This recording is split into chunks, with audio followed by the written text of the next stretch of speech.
Maker Minute today is all about sharing. Yeah, it's so important to share, but why? Exactly, why?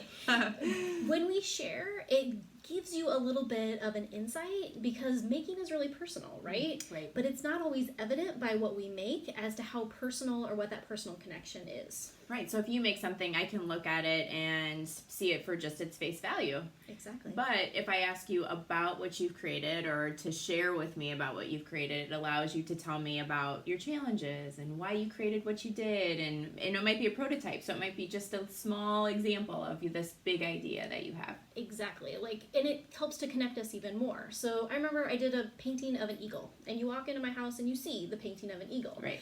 I am not an artist, but it was something that needed to come out of me. Mm-hmm. And if you ask me about it, I painted it because it was a tribute to my grandmother. Yeah. And right. so then that helps to connect even more with it, right? Right. Telling your story through making is evident not only by the product, but also by you sharing your process. Yeah, so we have some ideas of ways for your students to share, because if we have different audiences, we share differently. So our first idea is more of a non-tech idea, and within your school you should celebrate all kinds of making.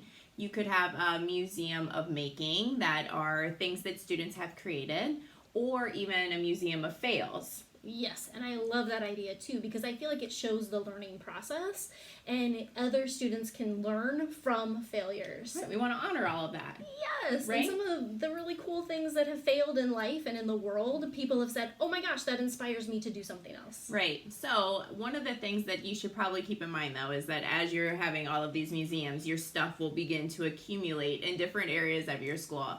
So Bob Dylan suggests that you put an expiration date on the work. So once that has been displayed, put a little expiration date on it, and then once that expiration date comes, either it needs to be dismantled or taken home.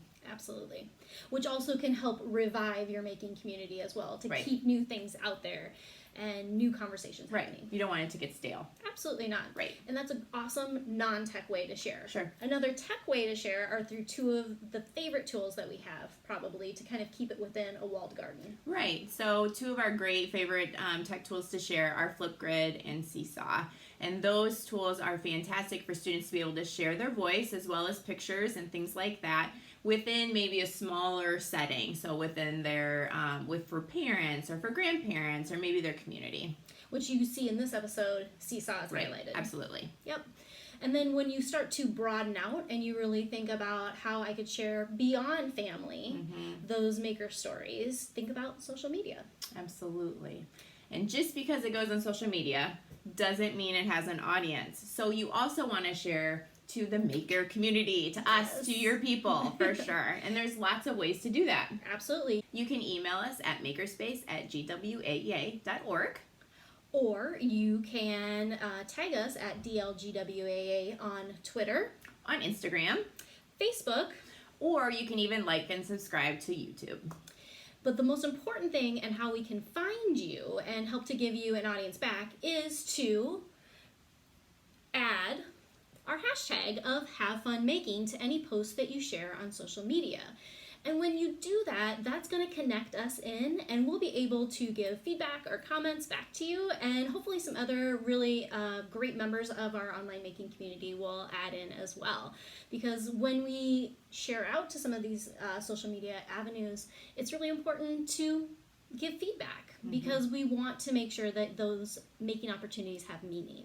Right, and we really want to start reimagining our classrooms and our educational world, so it's going to help us change one little bit at a time. No, I get so inspired when I see a teacher sharing something really cool that they did with their students, and so I hope that you guys take that step to be able to do that with your students in your class.